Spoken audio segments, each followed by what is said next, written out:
नमस्कार दोस्तों, only super quiz YouTube channel में आपका हार्दिक स्वागत। हमने पिछली वीडियो में 15 एग्जाम्पल सब्जेक्ट और एग्रीमेंट के कर लिए थे। अब हम 16th एग्जाम्पल से स्टार्ट करते हैं।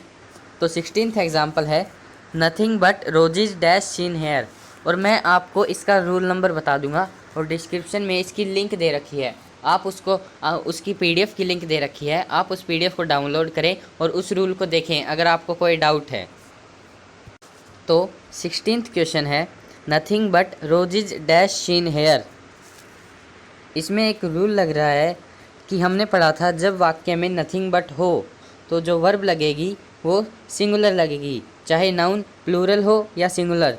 तो यहाँ पे जो वर्ब लगेगी ये लगेगी इज़, यानी इज़ सिंगुलर है तो इज़ वर्ब लगेगी, आर नहीं लगेगी। ये रोजेज को देखकर आपको कंफ्यूज नहीं होना है, नथिंग बट से सिंगुलर वर्ब लगेगी। अगला एग्जाम्पल है सी बिहेव एज थो सी डैश मैड। अब इसमें दो रूल लग रहे हैं।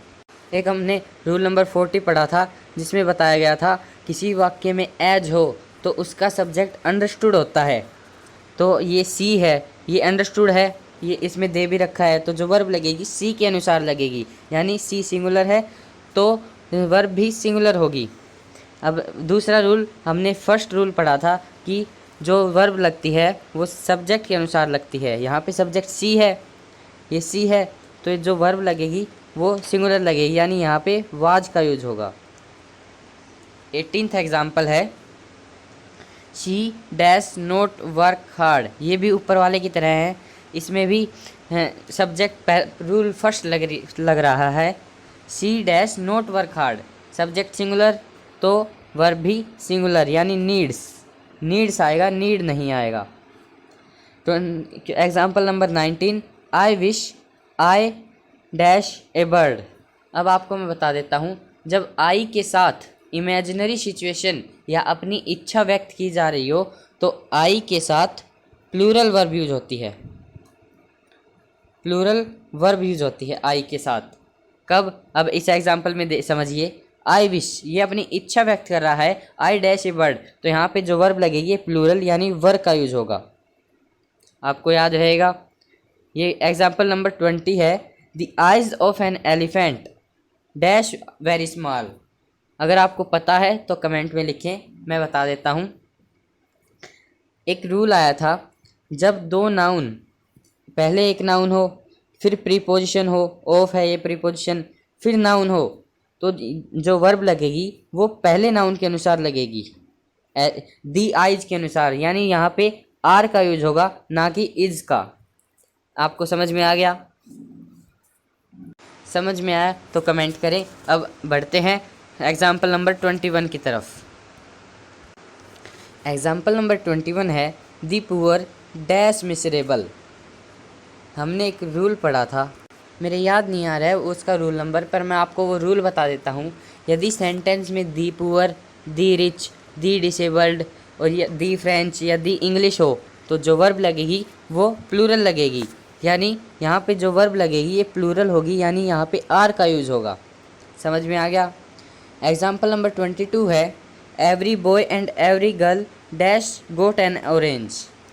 आपको एक रूल याद आ रहा होगा, जब सेंटेंस में एवरी का यूज हो या इच का यूज हो, उस रूल का नंबर था रूल नंबर 11। रूल नंबर 11 में ये बात कही गई थी एवरी के साथ कोई भी सेंटेंस हो, नाउन हो, तो वहाँ पे जो वर्ब लगेगी वो प्लूरल होगी, यानी यहाँ पे हैव का यूज होगा, यानी यहाँ पे हैव का यूज होगा। रूल नंबर 11 था वो। एग्जाम्पल नंबर 23 है दी पुलिस डैश अरेस्टेड दी रॉबर्स। आपको इसका आंसर पता है तो कमेंट कीजिए, नहीं पता है तो मैं बता देता हूँ। कुछ नाउन ऐसे होते हैं जो दिखने में तो सिंगुलर होते हैं परंतु असल में वे प्लूरल होते हैं, तो उसमें पुलिस का भी नाम आया था, तो यहाँ पे जो वर्ब होगी वो प्लूरल होगी, यानी यहाँ पे हैव का यूज होगा, हैज का नहीं होगा। आपको याद होगा। एग्जाम्पल नंबर 24 है who dash that boy.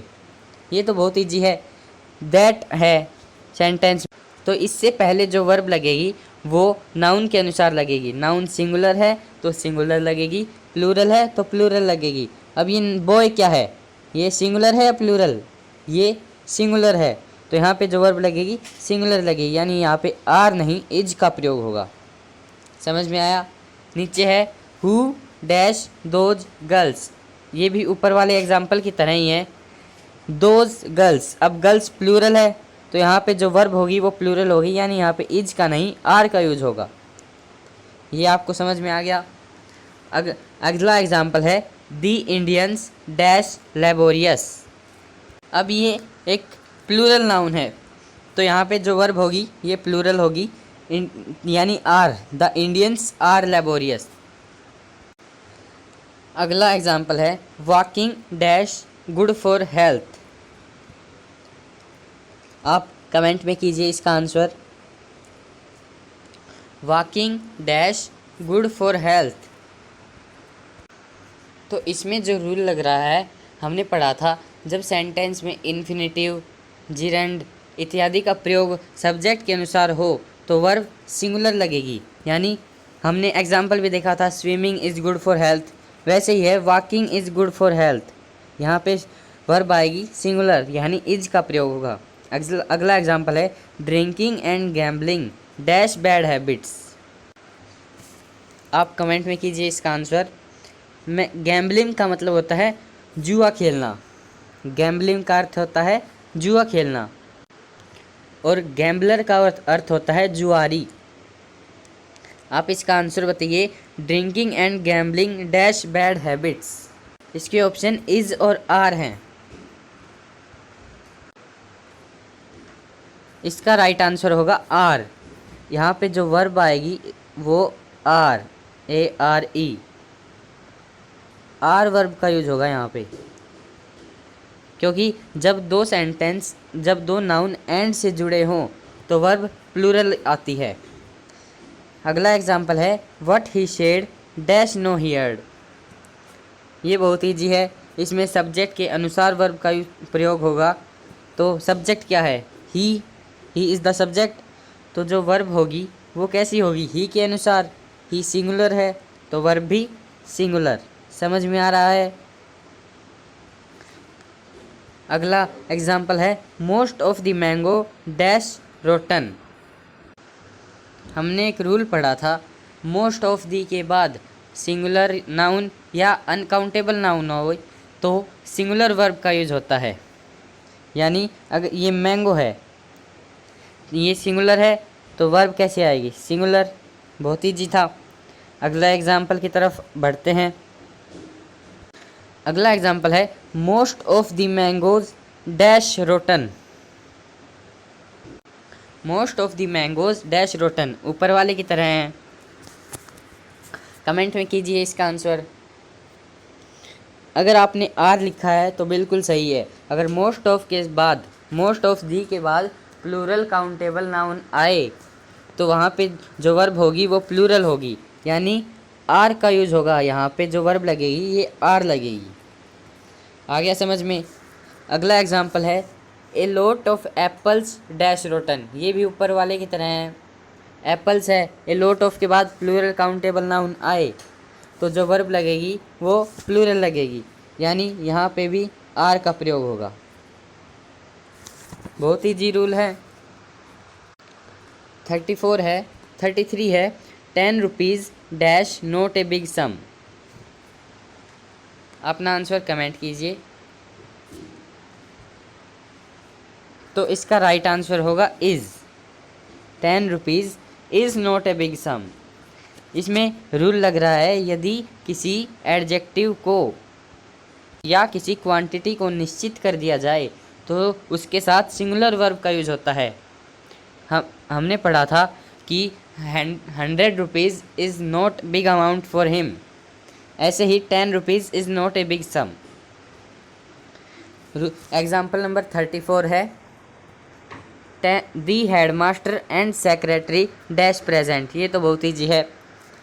Comment में करिए इसका आंसर। इसका आंसर आएगा इज़। इसका आंसर आएगा इज़, आर नहीं आएगा, क्योंकि ये दी हेडमास्टर एंड सेक्रेटरी, यानी हमने बताया था अगर किसी एक से पहले आर्टिकल हो और दूसरे नाउन से पहले आर्टिकल न हो तो दोनों एक ही व्यक्ति को दर्शाते हैं।